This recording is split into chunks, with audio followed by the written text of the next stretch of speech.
Hello, and welcome to the Unassuming Podcast. I'm your host, Karen Phelan, and today's episode, we're going to be talking about AI ethics. And specifically, is it realistic for us to expect AIs to behave ethically when humans don't?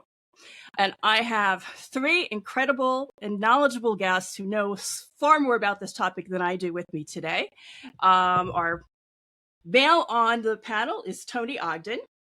He's a lawyer with over 30 years of legal and executive experience at the intersection of law, technology, and risk, with a deep expertise in AI, cybersecurity, and data privacy. His background spans senior federal roles, the Colorado Attorney General's office, and private practice. As an adjunct professor at Albany Law School, he teaches AI law, cybersecurity frameworks, and privacy regulation at the graduate level. His federal career includes service as Inspector General, Deputy Inspector General, and Counsel to Inspector General. Welcome, Tony.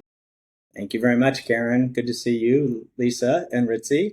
And Ritzy Estrada Rivera is an emerging tech strategist and founder of Ritzy Periwinkle Consultancy, where she advises organizations on AI, blockchain, and the spatial web. As a first-generation Mexican-American, she's built her career around making sure communities historically locked out of tech revolutions get a seat at the table when these technologies are being built and governed. She's the creator of Real Talk AI, helping organizations with everything from education and strategy to custom builds and training, but always with an eye toward adoption that's strategic, responsible, and aligned. She's presented at the United Nations General Assembly Science Summit, the congressional briefings of Women of Color in Blockchain, and co-authored Women in Web3 Inclusive Futures. Welcome, Ritzy. Thank you, Karen. I appreciate it. And Lisa Flynn is a human systems engineer, cybersecurity and AI specialist, and a PhD candidate who spent over 20 years figuring out how people and machines actually work together in cyberspace and in the messy real world. She was advising on AI governance tactics before AI governance even had a name. Her research and keynotes have taken her around the world, working with experts across industry, government, and academia to translate complex socio-technical questions into what they really mean for the people in the systems. Thank you for joining me. And as a skeptic, I'd really like you guys to weigh in on, is it realistic for us to expect AI to behave ethically? Because morality and ethics has been debated and questioned for as long as there's been civilization. And even when we do agree on what is ethical, the gap between what we know and what we do is huge. So I know, Lisa, you're nodding your head, so I'm going to turn that over to you. Yeah, I'm going to give you a real quick and short answer, and then I'm going to say a lot more. So right now, the answer is no. We can't expect AI to behave ethically, not at this stage in the AI game. And, I was at a conference a couple of weeks ago and heard someone say, we're in the first mile of a marathon here. And I'd like to up that to like the first mile of an ultra marathon, where we're still testing it out. And typically with technology, you would see the companies that are creating that technology tested and tested and tested and get it approved. And all these things will happen before that technology was released. And that's not the case with AI. So this was, unleashed on the world in 2022. And I compare it to, when it's dangerous. It can be dangerous. It's not ethical. It can be taught to be ethical. It can be used ethically. And the people who use it can ensure that it is being ethical by checking everything that it does, after it. But it's like everybody having a car and not ever learning how to drive, right? And that's what happened when generative AI was released. So it was like, here's this great thing, everybody jump in and use it. And there were no instructions. There were no, safety measures put into place. There's been no account for that. And so I think that at this point, no, it's not safe right now. And the point that I'm trying to make all over the world is that we need to be training the humans, and humans need to really have a good understanding of where we're at right now and how we're all involved in this, whether we choose to use AI or not. We're all part of it at this point. and I think we have to be really careful to not anthropomorphize AI too much. And because when we start to ascribe human characteristics to AI, we take the human out of the element there to some degree, and the human has to be in the lead. AI is a tool, AI is a technology, and so we have to be careful that we're not ascribing things to AI that it doesn't know the difference. It only does what it's trained to do. And now, the ability for it to be able to learn is another thing, and I'm sure we'll get there. So the ethics of AI are driven largely by those who are building the AI. I concur with both of your points of view. We're not there yet, and it is moving so fast, so quickly. And to your point, Tony, I feel like we all need to know all the information, right? The good, the bad, and the ugly of it all, right? But especially that component of demystifying what AI really is. Whatever your preferred platform is, and it seems like you're having a conversation with something that's sentient and has a brain, it doesn't. And I think when you break that down for anyone, whether they're a physicist to a next door neighbor, or something like that, when they understand it in a way that they can comprehend it, then I feel it demystifies it, and then they can take away where they feel like, oh, it's sentient and it has its own brain. It's like, no, it's just this really quick pattern recognition machine. And then I think then people can apply that to if it's ethical or not. I always tell folks it's a reflection of the real world right now. It's the reflection of what's baked into the internet. And I want to come back in on something that Lisa said. And when we talk about that first mile of an ultramarathon, a professor that I work with, he ascribes this to, we are in this moment in time right now that the decisions we make will impact what happens in this space for the next 100 years. So we are at a critical juncture right now to make certain that what we do and what we build is recognizes our value set, recognizes our ethical, and moral character and such, that it's really critical that we ensure that that's being built into the product as it rolls out. But do you think it is? Because I don't have confidence in these tech bros that are doing this stuff and they're racing ahead. And if they're going to emulate the ethics of the people building it, I think we're in trouble. So, Lisa, you were going to say something. Yeah, well, I purposefully wanted to go to Europe to get my PhD because I wanted to learn about GDPR and the EU AI Act. And basically, we say America innovates and Europe regulates. And so seeing where we were headed with this whole AI thing, it was really important to me to learn kind of the gold standard. So I do want to make a point of distinction here that in America, the AI that we know and that's surrounding us and that's in the headlines and all of that is capitalism driven AI, right? That's what we're seeing. And that's the world that we have been forced to live in. That's different than AI capabilities and, what AI can do and how it can help the world, how it can really level playing fields. I did some research in rural Kenya in a surgical residency program in a hospital there, and AI was game changing in that case. So I do want to make the point again that it's different in America because that's to talk about the tech bros, because they're in it to make money. They're in it to go fast and break things. That's the startup culture. That's a mantra in startup. And that's clearly what they're doing. But now all of a sudden we're all, and all means y'all, right? Y'all means all of us are in this startup with them, whether we want it to be or not, whether we use AI or not, we're all part of this experiment now. And I want that to be not a scary thing, but an empowering thing and kind of a call to action to say, again, whether or not you're in AI, you have a choice. We all have a choice in how this is going to land on our country and on our world. And we need more voices, leaning in and understanding it from all aspects, and then raising this up. Let's be calling our elected officials and demanding AI policies and protection, and to stop experimenting on all of us. So let's be really honest now too. When the EU AI Act was being considered, the United States was woefully behind any kind of a regulatory framework, all right? But the Biden administration did try to jump on the train, right? They did create a framework. They did create some working principles and all of that kind of stuff, which went away on January 20th, the day that Trump was inaugurated. all of it went away. And I mean, he erased, he invalidated every executive order that related to AI that Biden had put in place in the interest of advancing innovation, that the regulatory environment was getting too much in the way and that we needed to advance innovation. But there were no guardrails put in place at that point in time. And now the conversation about guardrails that is occurring at the federal level is in response to what just happened with OpenAI as an example. And it's like, okay, well, what do we need to do? But what has been proposed by this administration is wants to be done by basically the NSA and behind the curtain. So it violates the bare minimum of what we consider AI ethics when we talk about transparency, when we talk about fairness, when we talk about human oversight and leadership in that. Explainability.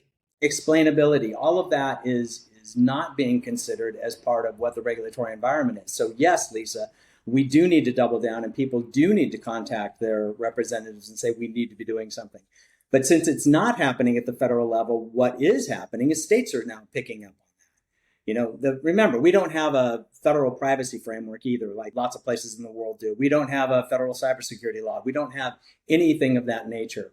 And so the states have had to pick up and have started to regulate, which creates a lot more of a piecemeal and a patchwork of a regulatory environment, which makes it more challenging. But so the feds would, this administration would love to preempt the states from being able to do work. And their newest method of trying to do that is by trying to have the FTC, the Federal Trade Commission, you may have read about this fairly recently, get the Federal Trade Commission to implement a regulation which would then interfere with the state's abilities to get funding for certain things from the federal government if they, in fact, do not reel in their AI regulations. So those are not likely to be successful, in my opinion, but it continues to be the drumbeat from Washington right now is that we need to be hands-off on regulation while AI is going off the rails. I mean, what happened with OpenAI this last week is incredibly eye-opening. Tell people that might not know what happened with OpenAI. I'll let you kind of talk the tech of it, Lisa. I'll humanize the tech talk. So in technology and in AI, we have we call them sandboxes, which means this is where we can run a system. And in theory, it can't get out of that box. And so we call it the sandbox because that's where we learn and play and figure things out. And so OpenAI was running a test that was supposed to be in a sandbox for a new model. And they gave it an assignment and basically, wanted to see how that agent would do on its own. And they gave it some rules and then said, go figure this out. And what the AI agent figured out was that another company that creates AI in Europe, Hugging Face, had the answers. So instead of the AI figuring out the answers, which is what I think the developers at OpenAI were expecting to happen, the AI said, well, it's going to be way faster just to cheat because OpenAI basically has the answer book, right? So I'm going to go, and it did. It went out and it actually got credentials for 4 different accounts. So it hacked Hugging Face, and they didn't do any damage to Hugging Face. OpenAI did, Hugging Face realized they're talking with OpenAI, but in addition to just going out and hacking this other unsuspecting company successfully, by the way, it also left notes for itself for its future versions on how to get out again, and kind of hid them around the system just in case there was another assignment that, and I love this topic for an ethics conversation because it was well, it's easier just to cheat. So I'm just going to cheat and done. Our words cheat, that's our word. It was looking for the most expedient way to get the answer, right? Yes. Which we would call cheating. Yes. Yeah, we would call it cheating. When I was doing some prep for this session, and I didn't make the news the way the Hugging Face incident was, but several months ago, Anthropic managed to teach their sandbox AI to be evil by accident. It allowed cheating. It said cheating was against the rules, but it rewarded it for cheating. And it learned that, okay, well, if I'm rewarded for cheating, then I could cheat. And then it took the next leap. If cheating's okay, then I could lie, so if I'm still being rewarded for lying. And it said it eventually, taught this really evil AI. just by accident. So I'm thinking, you combine these two incidents together, and mankind is in trouble. And I'm, I'm usually not an alarmist, but Mm. maybe I'm looking to you for some reassurance that this isn't going to be some sort of catastrophe in the next few years. Yeah, I think you're not alone in feeling that way, Karen. And there is a real thing, AI anxiety, AI phobia. I'm seeing it pop up in mental health circles now. So it's a real thing. And one of the reasons that I think this is happening is because we haven't been given enough information for us to feel comfortable with this tool that is now all over the place and feels like it's everywhere, right? And we're not going to be able to get enough information to feel comfortable. That's the reality. So we're going to have to learn to live in our discomfort right now as we move forward, hopefully in the most, educated and safest way possible for where we're at in these very uncertain times, right? So I think that that's something that we all need to kind of understand. But the other part is where did we learn what we know so far? And most of it is from entertainment, right? I mean, I've went in and read I, Robot, the original, and I'm watching the movies because when I'm out talking with people, I'm like, what are you picturing in your head? And they're like, Skynet, I, Robot, Ex Machina, Her, and I'm like, okay, well, let's better understand this. And so I think that's causing a lot of the problem, really, in terms of the fear. But the fear is that the fear is warranted because we don't know. One way that we can solve that anyway is to be educating people. And in my humble opinion, the cost of doing so should fall on those frontier companies who released this on all of us without our permission, based on all of the information that we collectively as a society have, figured out to this point. And I also think that the government has a responsibility in ensuring the safety of all of their citizens, not just those who are able to purchase, learn, explore, pay for the tokens, and, have a high quality education. We need to be thinking about the rest of the world. And I know Ritzy probably has a lot to say on that matter. I just wanted to say that I agree with what you were saying earlier, and I think that's maybe like the through line to get more people involved, right? And not just decide, oh well, I can't do anything. This is just happening to me, right? Because where are most people getting this information? Either the fear or the hype of it, they're getting on their social media feeds, right? They're getting clips of it. They're not really digging deep, so they're just going for whatever they're being told. But one thing that I do with the educating of our communities to hopefully inspire them to use it, don't use it, use it responsibly, let's use it for good. The fear for you is not knowing you have a choice. You mentioned that earlier. There's a choice of how to use it, how not to use it. There's a choice to, like you said, Tony, get involved, like let the representatives know you're the constituents. I give them the real deal information, but then I say, well, these are what individuals and communities are doing when it comes to data centers, when it comes to rights and, environmental racism, all these different things. But we just have to be informed. And I love the fact that you said it should go on those companies. This is happening to us, but does it have to? And going back to the through line of ethics, it's reflecting the ethics of the people that are building it. And they might say, well, we just, train the algorithm. Well, you can choose what you're putting into that training data. Right. So, what are we doing, and what more conversations can we have when it comes to this ethics and education and, all the different things so that we understand. I just finished a couple of cohorts, and there's a spectrum of people on there. Some people that are in that fear mode, but when they finish, they're like, it's demystified and I'm not afraid of it. Do you know what I mean? Yeah. So, and we don't have to reinvent the wheel here. So I want to back up a little bit and talk about what was happening at the international level in 2021, right? Even before, OpenAI and ChatGPT kind of made its, debut. So, Ritzy, you were, involved. You've done some work with the UN, but so the UNESCO, UN was responsible for actually developing the first global AI ethics guidelines in November of 21.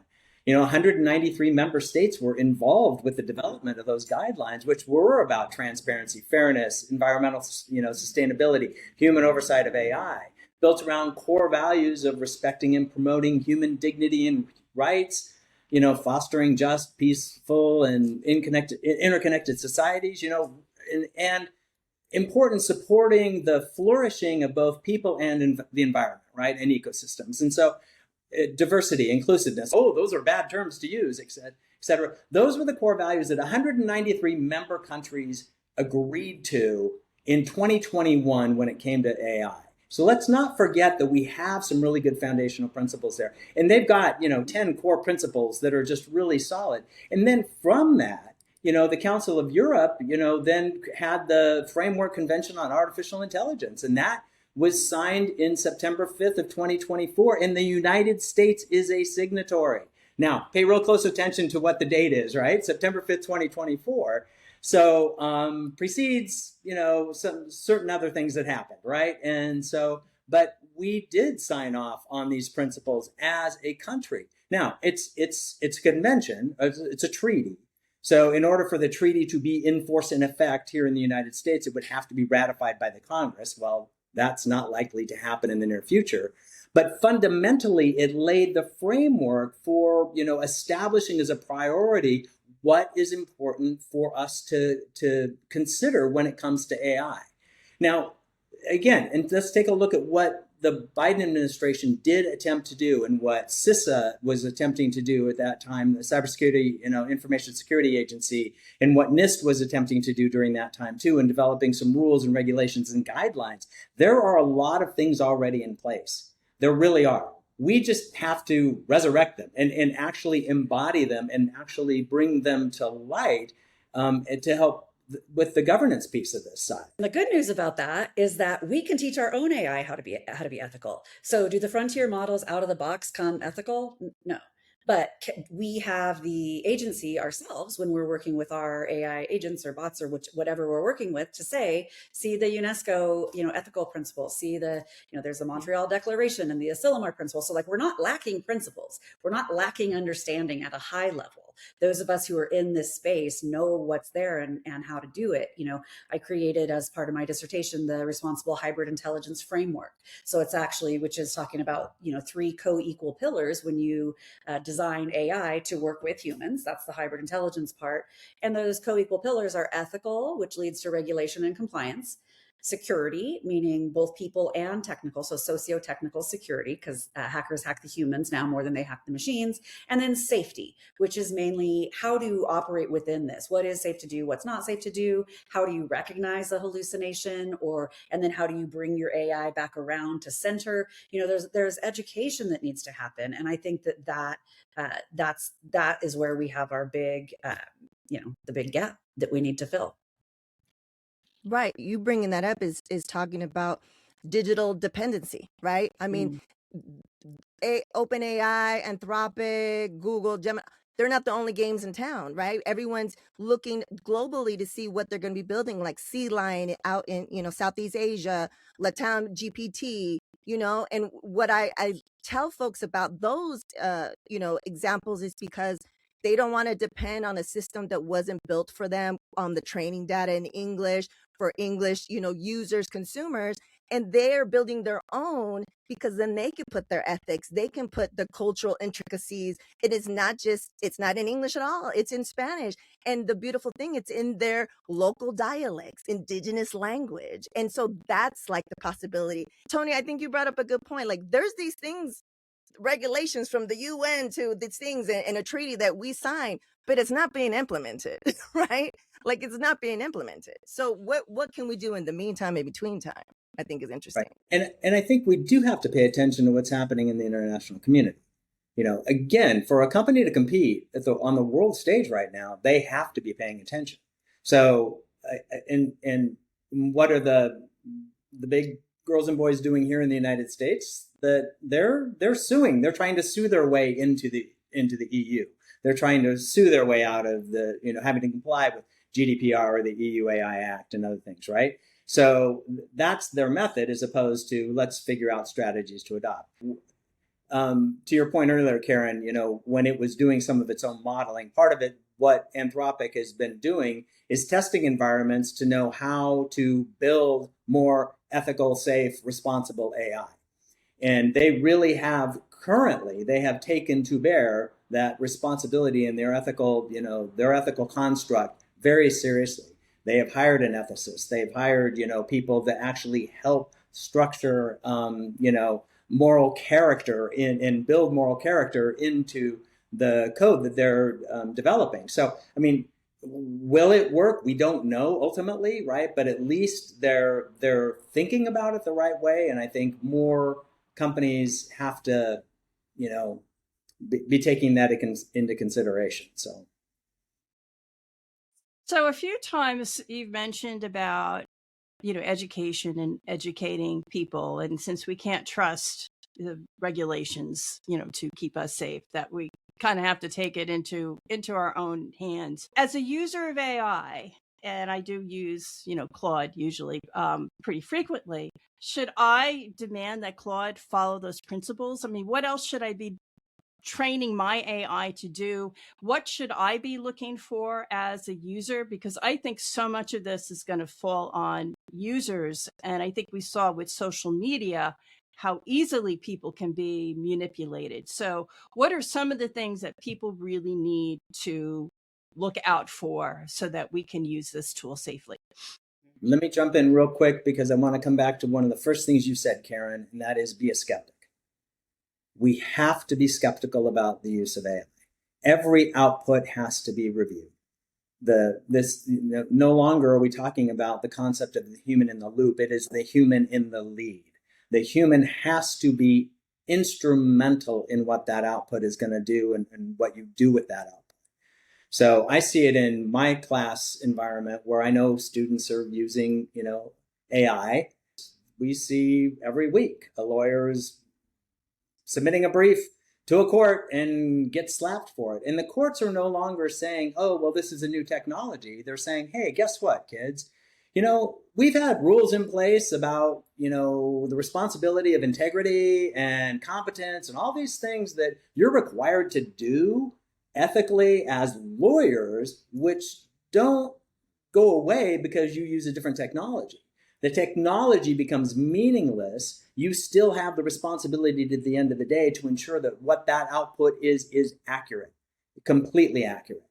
Otherwise, you're making a fraud on the court potentially. So, I've used that as a kind of a guide for other industries too, and other users and other licensed professionals as hey, you've got your own, responsibilities that you have to adhere to.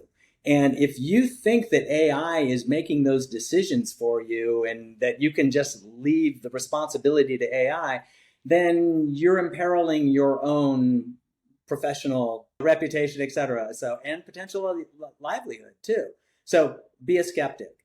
Make certain that you're reviewing and evaluating everything. And, sometimes you have to challenge AI. I think there's other ways that you can help build in. You're using Claude and in a project. If you're using a project, actually upload as part of your project templates, the principles that you want to ensure are being adopted. Ask AI. At the end of every prompt that I do with AI, I always say, please ask me clarifying questions. And sometimes I'll give it more structure. Please ask me a minimum of 3 to 5 clarifying questions. So I do have a dialogue in ensuring that I'm getting what I want in the output and that I'm directing what needs to be a part of that output. So, yeah, to piggyback on that, my research supports that, Tony, as you know.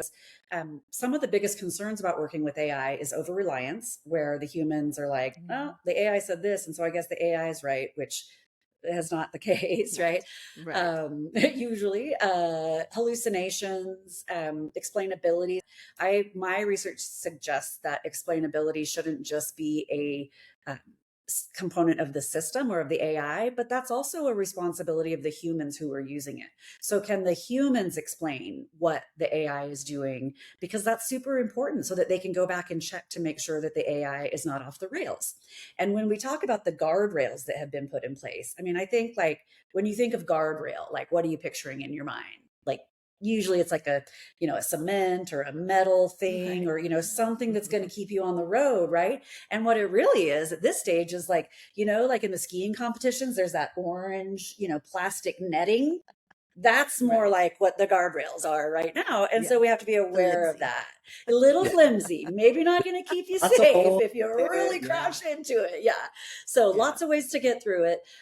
But the research showed that when we did appropriately onboard and train the users how to use the system, to know when it could go wrong, what it looked like when it went wrong, how to get it back on track, we identified a trust tag that came out after our subjects had used the intervention, which was this AI system that suggests a epistemic load, which is exactly what Tony says, remaining skeptical of the output. So my research is actually calling for adding in an epistemic load to cognitive load theory when we're working with AI, because we just can't trust it. We just can't trust it. And it's easy to understand why, right? It seems so, it's very good at mansplaining. It seems very smart and confident in all of its answers.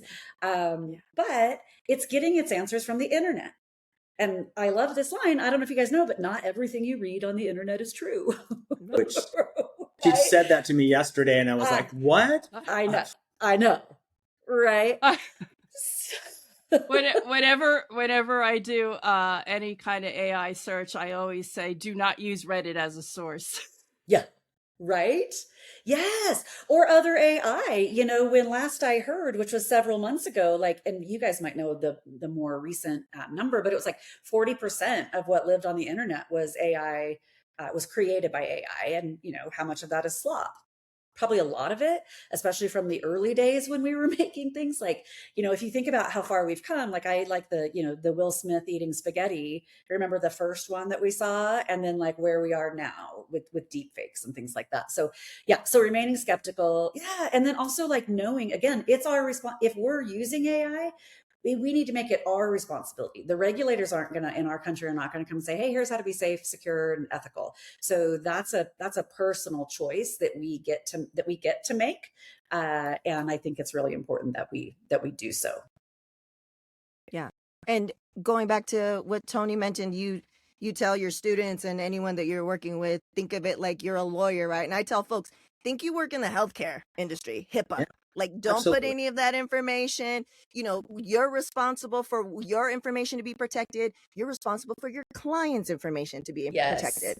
Also, what's the web? What's your ecosystem? Who also is using AI on your behalf, right? And you want to make sure that you have some type of AI policy usage agreement, because they could be, everyone and their mother's using it.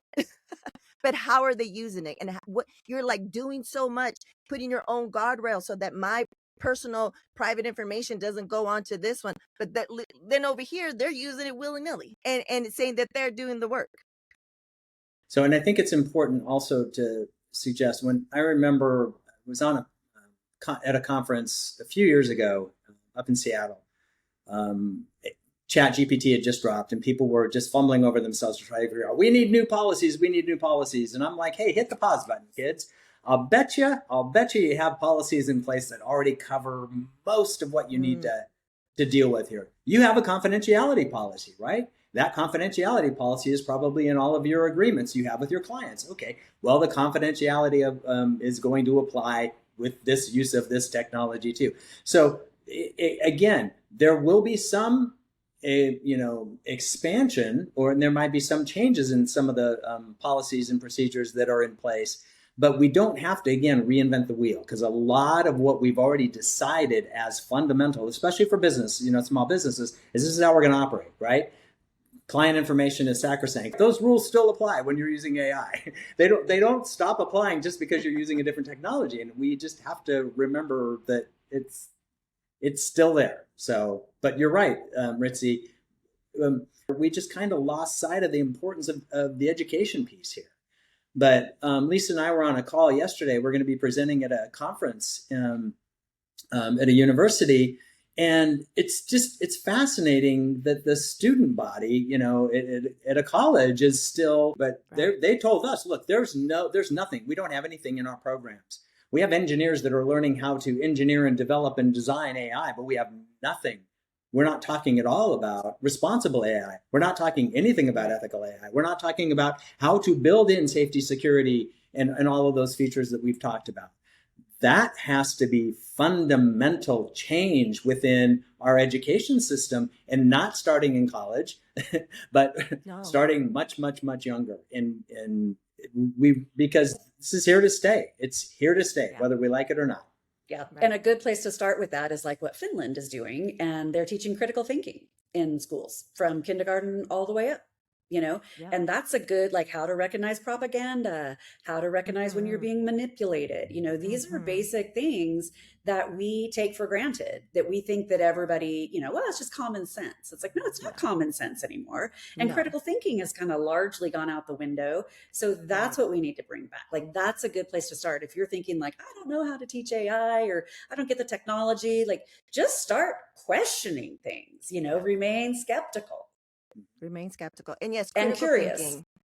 Curious, serious. We're serious about being curious. Stay curious, but always question. And when you're talking about critical thinking, that is definitely something I talk about all the time. Whether it's AI or anything in life, critical thinking. Not just asking questions, but asking the right questions and being skeptical, right? Just always questioning everything. Well, where did you get this? Show me sources. Give me links, right? Is it this date? Because you're telling me something that happened, that, because your training data knowledge stopped over here.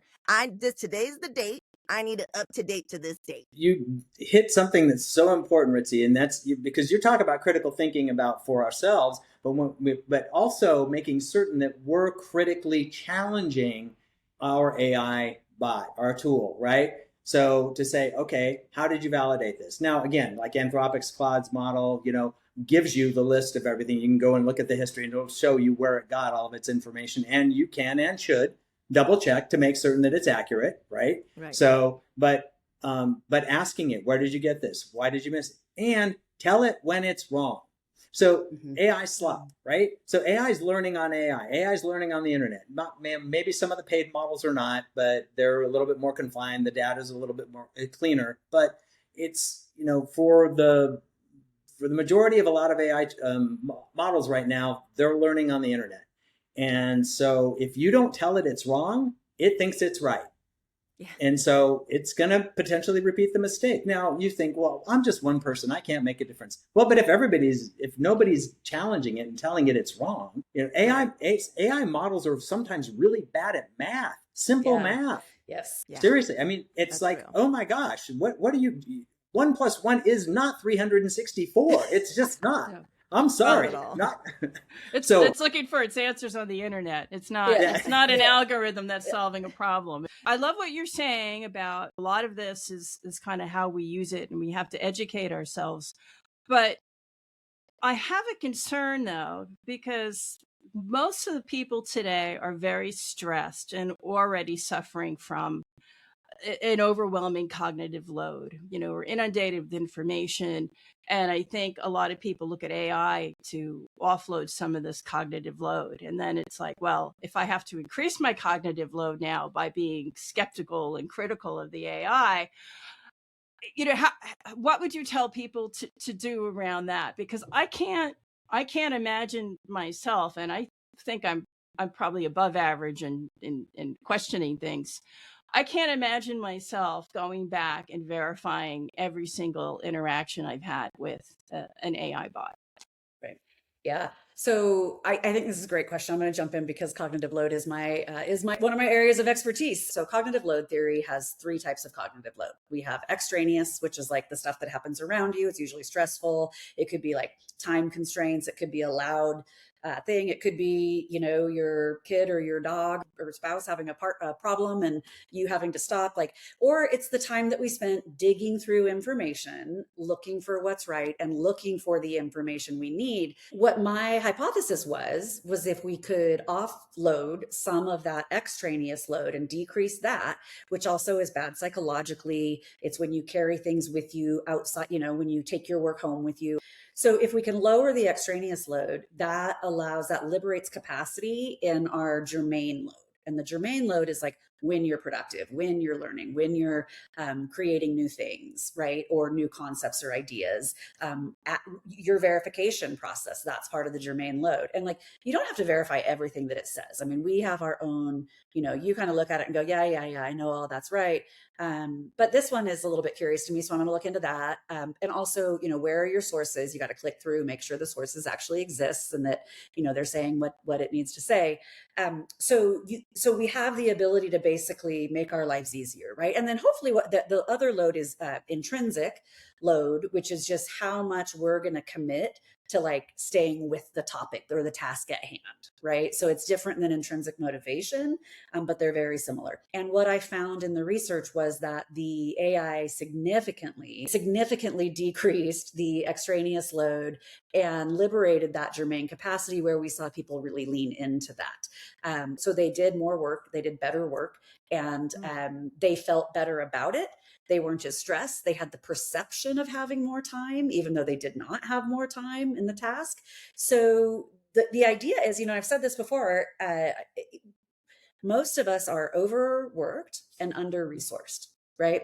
And work life is not balancing, but the work life, jumble, right? We need help. And AI is a cavalry that has arrived. And I know that it doesn't look like what we all kind of thought that it would look like, the cavalry riding in to save us. And, but they're here, it's here, and we have the opportunity to do that. So I think, yes, granted, it's turbulent right now. We've got to get through this, and it's scary and it is dangerous. There are things that we can do to mitigate and protect ourselves, but that's true. That's reality. I think that the AI agents, when we can trust them and we do understand them, and maybe we'll move more towards local models where they're not out on the internet and where your data isn't being shared. Like, there's definitely room for improvement along this path. But even where we're at now on this path, the humans have help. So that cognitive overload, that's where we can be creating agents, whether it's an agent to do your meal planning and your grocery shopping, or the, coordinating kids camps in the summer, or using it within your organization on either in little ways or in really big, scaling to an enterprise level. And the research found that the addition of learning this AI did not add to the technological load. So we actually use the NASA task load index to measure the cognitive load, and we're just thrilled, honestly, with the results. That said, I know not everybody knows how to do that right now. And so I do hope that we have more accessibility. I think the models will get easier to train. We're going to solve the privacy problem, and we're going to solve the trust problem. We're working on it. We're still working on it. It's here to stay in some form or another. And we have a role to play, all of us, in helping to shape what we want it to look like. So, Karen, do you feel better? Do you feel like it's possible to have ethical AI at this point? Or are you just like, oh my God, I'm packing it up today? We've ratcheted a little bit. In closing, let me ask each of you, how optimistic are you that we're going to figure this out in a way that will benefit mankind? Are we on like a scale of 1 to 10? Sure. 9.5. Okay, and that's being optimist. That's yeah. But I am an optimist, so I feel good about 9.5. Tony. 7. I'm an eternal optimist too. I'm not optimistic right now. I'm not as optimistic right now. Unless we figure this out right in this moment in time, what we are doing right now is going to have such a critical impact going forward. Will we have the opportunity to correct it? Probably. Yes, absolutely. The damage that gets done in the interim, that's what really is concerning. It's like a big storm. Storms leave a lot of wreckage behind, and we have to sometimes go and clean it up. And I think, regrettably, that's what's going to happen. So I think the more that we can encourage younger people to really understand the role that they play here, and that this is about their future and how technology informs their society, I think it's important. But so I'm going to probably sit at a 7 right at the moment. So. I'm going to say 7.5. I am an optimist. And I think that the number is higher than if maybe you would have asked me a year ago because of the spaces and the people like you guys that I'm meeting at these conferences. Like we're aligned, we're thinking the same way, more information is getting out there to folks. So that's what like upped it a little bit. But I agree. I feel like you mentioned earlier in the beginning of the session, is it was unleashed without any guardrails, without any consideration on like long term damage, whether it's the AI or even the data centers, Lisa, that you pointed out. It's run on a capitalistic model, right? So for sure there's a possibility that we can get a higher score and we can be someplace that we feel a little bit better, but for sure collateral damage all day. That's just what's going to happen. There will be collateral damage, and I do want to come in from the rest of the world saying that it's very different here than how AI is being used in other countries. And so I do have faith in the rest of the world. I am seeing Europe really step up in really big ways in terms of, it used to kind of always be okay just to let the Americans innovate and let Europe regulate, and everything, was going to be okay. And now Europe has a different stance. So they recognize this opportunity for them to step into a leadership, a global leader position. And I think that, the cool thing about AI is that it can help us do all of this too. It's not as much heavy lifting. The AI can help. I mean, AI can train people how to use it. It's a much different situation than we've ever been in before. Again, on a global scale. And I mean, I'm not so Pollyanna that I'm saying there's not going to be collateral damage, because there already is, and there's going to be more. And as usual, the collateral damage usually lands on the most marginalized communities. And that's why it's so important that we bring ethics more into policies, regulation, and we have more people going into AI to understand it, on an ethical level, on a philosophical level. AI acts more like humans than it acts like a machine. So, there is a changing of the guards needs to happen. And, to go back to Tony's point about, the children are our future. That's very true. The rising working class who have been cut out of a lot of entry-level jobs because of AI. So they have some big feelings about AI for good reason. I do as much as I can to inspire that generation and to beat the drum to not stick your head in the sand. Because what goes up in the air when you do that, and to really lean in and understand that we can make a difference. They can make a difference. They can lead this revolution. We're not lacking the research. We're not lacking answers. We're just making bad decisions particularly in this country. Right. But look a little bit more about the community impact and with the community involvement, because communities are now understanding the impact of data centers, and they're starting to ask a lot of hard questions. And so here in the Coachella Valley, we saw so much pushback occur that the data center that was being proposed has been scrapped for the present time, right? So, but that was community involvement, right?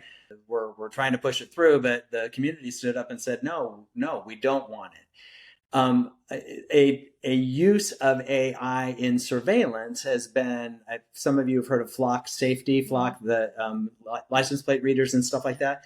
Well, look at 53 communities have already have cut ties with Flock because of the pushback that's occurring. So people are becoming aware of the improper or the misuse of AI in their communities, and they're saying, no more. We don't want this to happen. It's infringing on our privacy rights. It's infringing on, the way we want to be able to do business. It's impacting our community in a negative way. These are important questions that we need to be having conversations with our communities about.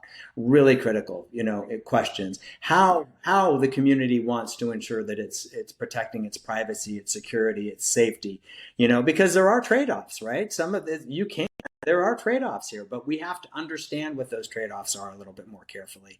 And we need to understand how data and the massive quantities of data are being shared and are being exploited or manipulated. So there's a lot more conversation. And Karen, thank you for helping to stimulate some of that conversation, promoting it, because I think, this isn't the first time, hopefully, that you'll have a conversation on this topic, because we have to continue to beat the drum. So. And I wanted to just also step in because what's possible for them to do doesn't happen unless they're informed. So having these conversations, getting the information out there. One example I use is always the Monterey Park, Los Angeles data center. The community was majority Asian, Chinese, and Latino. And they didn't speak English. So that didn't matter. They organized and they got the information in their native languages. And in 6 weeks, we're able to put a moratorium on that data center that was going to be 4 football fields long in their backyard. And then in June, they were able to get it on the ballot, and then they voted and it was out. Do you know what I mean? And it's because being a person of color and knowing about what happens to our communities, a lot of these big companies just want to swoop in. They're like, they don't know. They don't know until it's too late and it's already done. Well, things are changing, and having these conversations is important, and getting the information out there and meeting the folks where they're at. If they don't speak English, put it in their native language. You know what I mean? If they don't have the computers and all that, well, show it to them, and just put it in layman's terms so that they understand. Because like you said, and we've all said today, it's impacting us in ways that we don't even know, regardless, right? Whether you want to put your head in the sand and have your booty up or not, like it's happening, and it's impacting so many different parts of our lives, whether we realize it or not. So it's just, let's get involved. Yeah. And for the final word, it's important also to remember this is not binary. It's not this or that. It's not data centers or no data centers. Right. It's not use AI this way or don't use it at all. And we need to spend more time with diverse groups of decision makers in their communities to say, hey, how do we want to use this? How can it benefit our community? How could we do this a better way? How might we do this in a way that doesn't disrupt these communities in ways that they are not okay with? And as an example, I'm going back to Finland. Obviously, I'm a big fan. Microsoft has a data center under the city. And so the heat that rises from the data center is captured and turned into energy that powers most of the city and is cutting, citizens' electricity bills by 60%. So, we can put it underwater. There are lots of different places that we can do it. The capitalists, the oligarchy is saying, hey, I'm just going to put it in this little town or in this desert where nobody cares because we don't care about the people there, and we'll get it done before they even know what's going on. But it's not binary. There's a lot of false choices floating around where it feels like you have to either choose A or B, and we can go all the way through Z and then start over with, the Greek alphabet. Like, we have choices. Right. It's not either this or that. It's not only what we're seeing presented right now. And the big companies have to be making the investment too. So, again, I'm going to go back to the cybersecurity rules that actually in the Biden administration, they wanted to shift the paradigm and hold accountable the bigger companies for ensuring that they were bearing the majority of the cost when it came to cyber threat and cyber, impact. Again, didn't really happen, but that was the direction that they were shifting in. And the same thing with respect to AI. Put the responsibility on the entities that are actually making the money. Again, in a lot of these data center, understand what the objections are in the community. The companies can make this, partnership with the communities as opposed to coming in and just kind of like steamrolling the communities too. So I guess maybe, I'm still at a 7, we were talking earlier, but I'm going to really double down on the importance of AI literacy. Really, that's fundamentally, everybody has to be AI literate. I think the through line here again is critical thinking, community, and coming together and having these conversations, right? Like you were saying, it's not just A or B. It's like, well, how can it be a win-win? And I think one of the ways too, and I've been in conversations, is talking to indigenous folks out there that are in, data consortiums and thinking of different ways, and what are some answers in the earth, and how can we build something that's sustainable and doesn't, cause damage and harm. We can talk about this all day.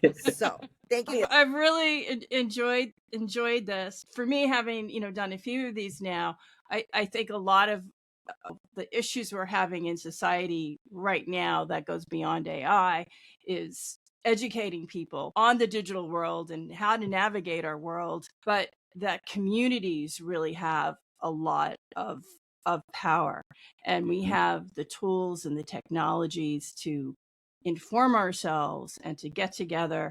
And I think I'm optimistic because I've worked in change management, and there's a quote, the only thing that ever changes the world is, a small group of people.